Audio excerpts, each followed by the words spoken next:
January has come and gone. Okay, that was an extra intro. I don't know what I'm doing here. Hey guys, what's up? Welcome back to my channel. It is the end of January, which means it's time for my January reading wrap-up video. Honestly, January was kind of like the longest month of my life. 2021 is off to a start. January happened.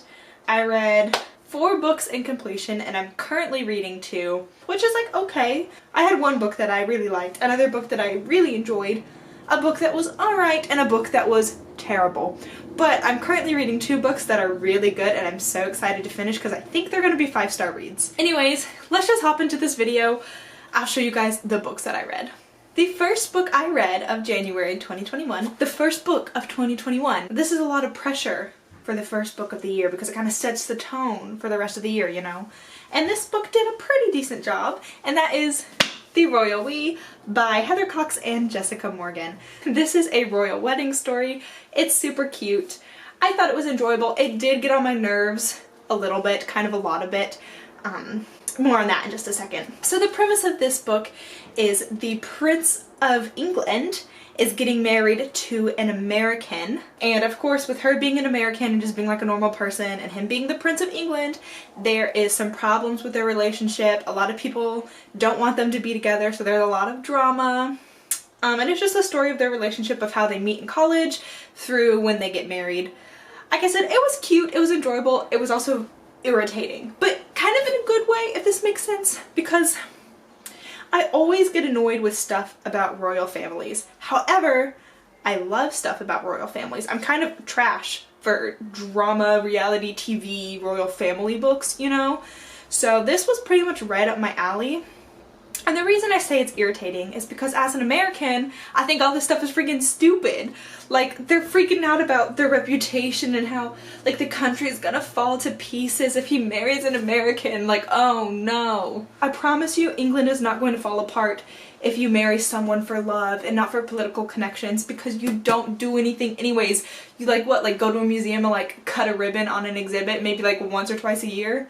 I don't know. If you're from England and you have different opinions about the royal family, let me know. But as an outsider, I personally think that all this stuff is just not a big deal.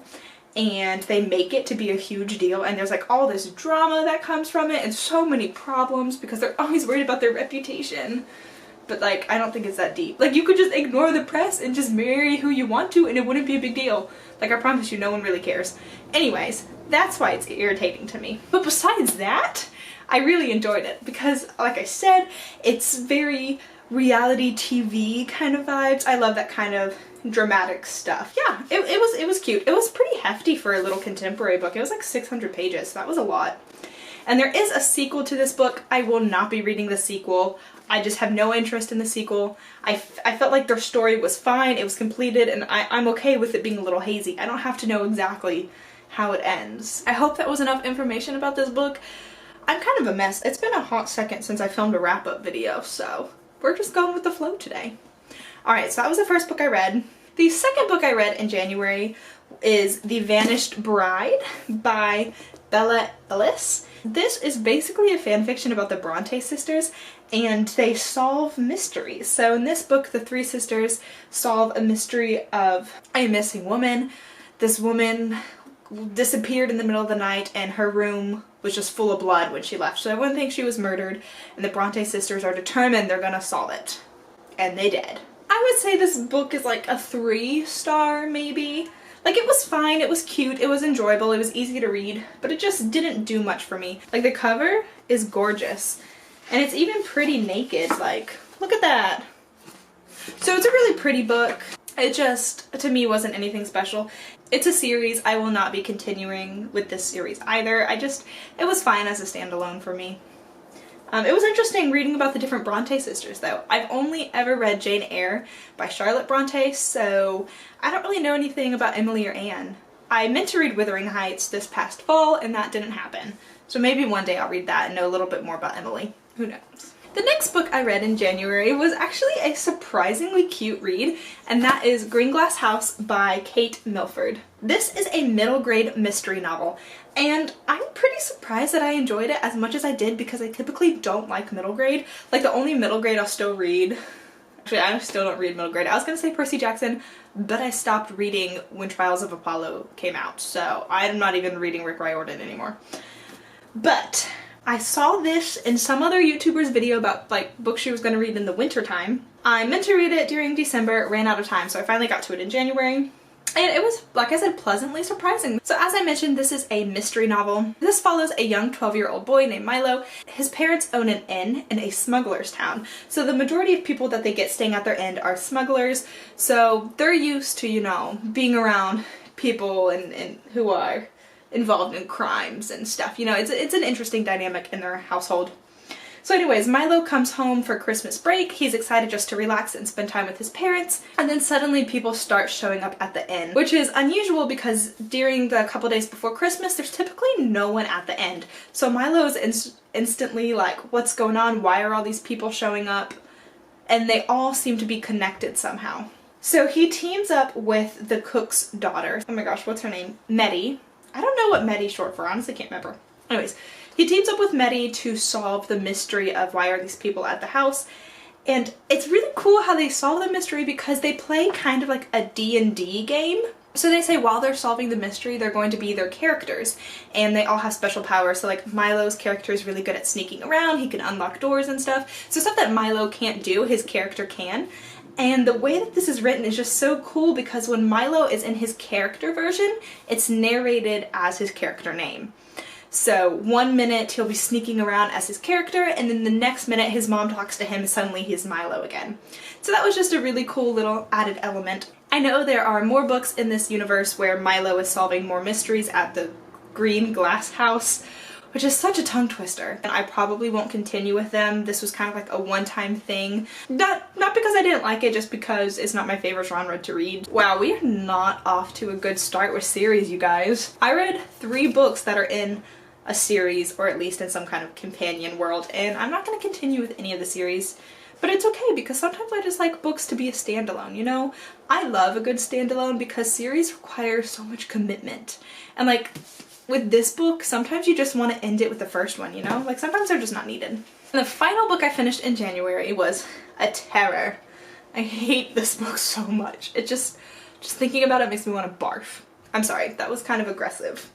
It's not that bad. It's kind of that bad. And that is Absalom, Absalom by William Faulkner. If you're a Faulkner fan, sorry, but like, are you okay? Are you okay? Let me know if you like William Faulkner down below and I'll send you some cookies because you need some joy in your life because it's not coming from this. Honestly, no offense though. I know some people like him, that's cool. You're entitled to your own opinions. Just like I'm entitled to my own opinion that this book is terrible. So you might ask, Angelina, why did you read this book? Because normally if a book is this bad, I would just DNF it and I would put it back on the shelf or throw it in the trash. Honestly, this book could go in the trash and I wouldn't even be mad. I will be donating this book. I will be giving this book to someone else. Oh, actually no. This is a textbook rental. I will not be giving this to someone else. I had to turn it back to the bookstore. Thank God, because I don't want this on my shelf. Anyways, I'm going off on a rant because this book makes me so stressed. What was I talking about? Oh yes, why did I read this? Well see, I know that I hate William Faulkner. I already knew that. I read As I Lay Dying and it was awful. I never wanted to read him again. However, I am in college and I'm an English major, so my teacher for the class that I had to read this book for, he's great, he's awesome, really like him, but he is a Faulkner scholar, so literally everything we read in that class is William Faulkner. Which, like, I get, the man is a scholar on this author, that's who he knows best, it's gonna be easiest for him to teach the class with what he knows, but like, I hate it so much. I really like the teacher, but I dread going to class. I really hope he doesn't find this. Sorry.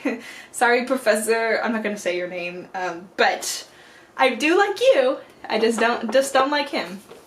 So anyways, what is Absalom about? It is about a young man named Quentin who's living in 1910, and he is hearing the story of a family who lived in the South during the Civil War time. And now the story about the family is interesting. There's a lot of drama, it's very spicy, lots of secrets, stuff to uncover. So like the actual family drama that's happening is good. But the author is just so bad that like you can't appreciate it because it's just so terrible. If you've never read William Faulkner before, let me tell you a few things. For one, his sentences are pages long. His sentences are so long, you can't understand anything. There's thousands of dashes and parentheses and semicolons and stuff, so I just never know what he's saying. It'll take me 10 years to read one sentence, and then I can't remember what I read at the beginning of the sentence, and then I gotta go back, and it's a whole mess. And then also, he never specifies who's talking, which is like part of the idea of this book, is who's telling. Oops, my phone rang. I gotta write an essay on this book, and I don't know anything. Okay, I just need to stop. This book was terrible. Never read William Faulkner. If you have any self-respect. Okay, I'm being too harsh. This is a man who's like world-renowned. He's a famous Southern author. Like, I should not hate him as much as I do. But I have to read another book, probably next month sometime. I don't know. Pray for me. That's all I have to say. Say a prayer. Let's move on. Okay, the next two books are ones that I'm actually really excited about. I have not finished reading them. The first one is the book that I'm reading for my book club with my sorority sisters, and that is The Institute by Stephen King. Very excited that we decided to read a Stephen King novel for book club because I've actually never read anything by him, which is surprising. I know he has like a million books and he's really good. I just always assumed everything was a horror novel, and I can't read horror novels because I'm a scaredy cat, so I never picked him up. But this book isn't a horror novel, it's just strange. But it's really, really good. So The Institute is about a young boy who is kidnapped in the middle of the night and taken to a facility where these strange doctor kind of people are housing a bunch of kids and running tests on them because the kids are either telepathic or telekinetic? Is that the right tense of telekinesis? Telepathic, telekinetic. Anyways, they have some special power. So they're running all these tests on the kids, and since the perspective is mainly told from the kids' perspective, you really don't know why or what for or what's happening. So there's a little bit of confusion there, but it's really good. And our main character, Lucas, is a genius. He's super smart. He's a brilliant kid. He's like, what, 12 years old, and he's already planning on going to college. I haven't finished it, so I don't really know where it's gonna go, but I'm excited to see. I'm thoroughly, thoroughly enjoying this book. Stay tuned for my February wrap-up, and I'll let you guys know what my final review is. And the other book I'm reading is Song of Achilles by Madeline Miller. I'm about a third of the way through right now. It's phenomenal. It's so good. That's all I have to say, is that this is just brilliant. I know I'm gonna love it. I know I'm gonna cry. I know it's gonna probably be one of my all-time favorite books. I'm only on page 98 and I can tell that. That's just how good this writing is. So Song of Achilles got really popular maybe in like 2014, something like that, and it was on my radar for a long time and I just never picked it up. But my brother gave me Song of Achilles and Circe for Christmas. So now I have it and I started reading it and it's so good. So this is just a Greek mythology retelling. It's a retelling of the story of Achilles. I'm very excited to finish this book. I've been highlighting like on every other page because the writing is just so beautiful. One of my good friends has also read this book and she loves it. She adores this book. So I'm thinking that maybe I should have her like come onto my channel and like have tea together and chat about the book. Would you guys be interested in that? Let me know because I kind of really want to do it and I'll probably do it anyways. And I think it's gonna be fun. Now, I could finish this book and hate the ending or something weird, but I don't think that's gonna happen. I have pretty high hopes. Okay, that is all. That's all the books I read this month. Not too bad, not too shabby. We did read some books. I also think I'll go ahead and show you the books I want to try to get to in February. If you don't know this already, I'm very much a mood reader, so I could decide not to read any of these and pick something that better suits my mood when the time comes. But these are just books that I have on my shelf that I really want to get to, so let me show you. The first book I want to try to get to in February is Yes, No, Maybe So by Becky Albertalli, mainly because this book is pink and it's a cute romance novel. I bought this book the other day. Also, I have Agatha Christie's And Then They Were None. I don't know if this is a good February book, but it's really small, so I could probably read it pretty quickly, and that makes me happy because I'm always so busy and big books like scare me, so I always appreciate a small book. I've never read Agatha Christie before. I really want to, so maybe I'll get to this one. And also there is Circe by Madeline Miller, which is by the same author who wrote Song of Achilles. I think if Song of Achilles is just super enjoyable, I'll pick this one up next. I don't know, we'll see if I'm in the mood to read another one, or maybe I'll save it for later. I don't know. tune in next month to see. And the other book that I think could be good for February is Lovely War by Julie Berry, mainly because it's pink and Aphrodite is a character. So, this has to do with romances during World War I and World War II set in Paris, France, and Aphrodite's the narrator. That's all I know. It sounds like it could be a good February read. Stay tuned for my February wrap-up and we'll see if I get to any of those. You can hear my final ideas on Song of Achilles and The Institute. Both I think are going to be very great. Yeah, that's really all I had to share with you today. I'm sorry that I ranted about Absalom for so long. Thanks so much for watching. I'm super busy, so I make videos whenever I can. So turn on your notification button so you can see my videos because I post them very sporadically and you never know when one's gonna come. So I keep you on your toes. I'm Angelina. If you didn't know that, you probably do. It's the name of my channel. Yeah, thanks for tuning in. I'll see you guys some other time. Bye.